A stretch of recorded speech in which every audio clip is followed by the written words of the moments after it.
Alam mo ba ang tatay mo? Ang pinakasinungaling sa membro ng pamilya mo. Alam mo kung bakit? Minsan pagising mo sa umaga, wala na siya. Pumasok na siya sa trabaho. And then, ikaw habang ini-enjoy mo yung araw mo, pagdating ng gabi, uuwi siya. Tatanungin mo siya, Tay, kamusta? Sasagot siya, ayos lang naman anak. Yung mga kapatid mo, kumain na ba?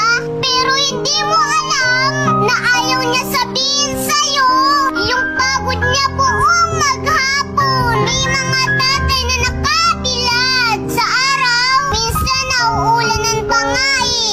May mga tatay lagi pinapagalitan ng amo nila.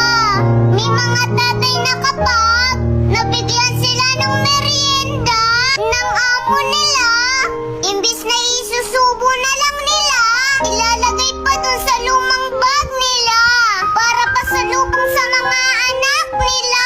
Nagtitiis sila sa gutom para maiuwi ang sahod na buo. Tapos pagtatanungin mo siya, Tay, kamusta ka?